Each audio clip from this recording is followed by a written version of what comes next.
علامہ ضیاء شاہ بخاری صاحب نے بھی ہمیں جوائن کیا، ان کو بھی شامل گفتگو کرتے ہیں۔ علامہ صاحب بہت شکریہ آپ کے وقت کا۔ آپ جس طرح سے قبلہ ایاز صاحب گفتگو کر رہے ہیں، خلیفہ وقت حضرت عمر نے حضرت خالد بن ولید کو یہ احکامات دیے تھے، 10 وصیتیں کر کے بھیجا تھا مفتوحہ علاقوں سے متعلق، اس میں راہبوں سے متعلق، عبادت گاہوں سے متعلق احکامات تھے۔ ہم ایسے دین کے ماننے والے کس طرح سے اس طرف آ گئے، یا یہ جو شدت ہے مجموعی طور پر ہماری معاشرے میں، اس کے خاتمے کے لیے ہم کیا کچھ کر سکتے ہیں، ہم سے کیا رہ گیا؟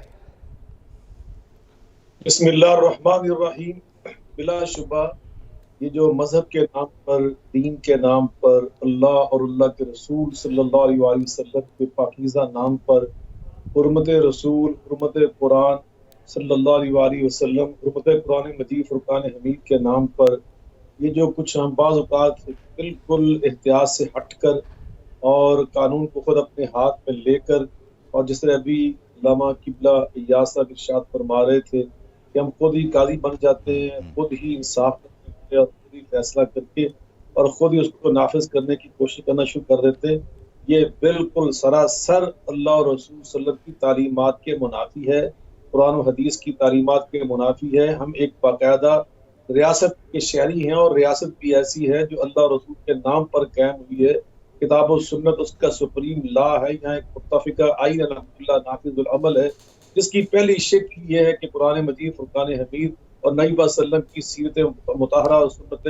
مبارکہ وہ پاکستان کا سپریم لا ہے۔ تو اس لیے سچی بات ہے کہ اس میں کوئی دوسری رائے نہیں ہے کہ ہمیں یہ بالکل کسی لحاظ سے اجازت نہیں ہے کہ ہم ایک بات کو پہلے سنیں کہ فلاں جگہ پر نبی صلی اللہ علیہ وسلم کی حرمت کے منافی چیز ہوئی ہے یا قرآن پاک کی بےادبی کی گئی ہے، تو یقیناً یہ بہت ایک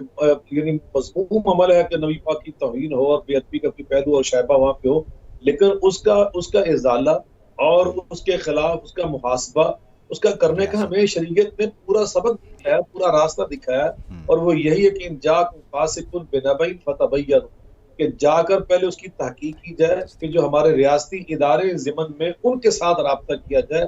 اور پھر جو مجرم ہیں ان کو قرار واقعی سزا دی جائے۔ یقینی طور پر علامہ صاحب یہ جو آپ بات کر رہے ہیں، اس میں ایک سوال کا میں اضافہ چاہوں گا کہ جتنا آپ کو آپ کے شہر میں رہنے کا، ساہیوال میں رہنے کا جتنا آپ کو حق ہے، اتنا ہی وہاں پر رہنے والی مسیحی برادری کو ہے یا ہندو برادری کو ہے۔ یہ کو ایگزسٹنس بڑی ضروری ہے، کیونکہ لا اکراہ فی الدین کے بعد تو ہم لوگ ان سارے معاملات سے آزاد ہو جاتے ہیں، ہم نے پھر جبر کے معاملے کو تو نہیں اپنانا۔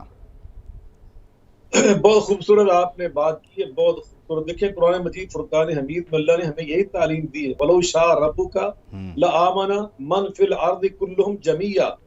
فرمایا اللہ رب العالمین نے کہ اگر اللہ کی منشا یہ ہوتی تو سب ایمان والے ہوتے اور سب ایک مذہب کے پیروکار ہوتے، لیکن اللہ کی یہ مشیت ہی نہیں ہے۔ تو جب اللہ کی مخلوق پہ رنگا رنگی اللہ کی خود پسند ہے، وَلِكُلٍّ جَعَلْنَا مِنْكُمْ شِرْعَةً وَمِنْهَاجًا، تو ہمیں اللہ کی اس منشا کی پیروی کرنی ہے۔ اور دوسری بات آپ نے بڑی خوبصورت بات کہی ہے، پاکستان جیسی ریاست کے اندر جتنا حق بحیثیت ایک شہری، بحیثیت ایک پاکستانی میرا ہے کہ میں اپنے مذہب، اپنے دین کے مطابق زندگی بسر کروں، میری مسجد ہے وہ محفوظ ہو، میری عبادتگاہ محفوظ ہو، تو اسی طرح ہماری ریاست میں قرآن پاک کی تعلیم کی روشنی میں ایک کرسچن کی جو عبادتگاہ، گرجا گھر ہے، چرچ ہے، اس کی حفاظت کرنا، اور اسی طرح اگر کوئی یہودی ہے اس کی عبادتگاہ کی حفاظت کرنا، حتیٰ کہ کوئی ہندو اور سکھ ہیں تو ان کے مندر اور ان کے گردواروں کی حفاظت کرنا ہی ہمارے اوپر فرض ہے۔ قرآن پاک میں اللہ نے بیان کیا ہے، وَلَوْلَا دَفْعُ اللَّهِ النَّاسَ بَعْضَهُم بِبَعْضٍ لَهُدِّمَتْ الصَّوَامِعُ وَبِيَعٌ وَصَلَوَاتٌ وَمَسَاجِدُ يُذْكَرُ فِيهَا اسْمُ اللَّهِ۔ اللہ تعالیٰ نے اسلامی جہاد کا فلسفہ، حکمت اور مقصد بیان کرتے ہوئے فرمایا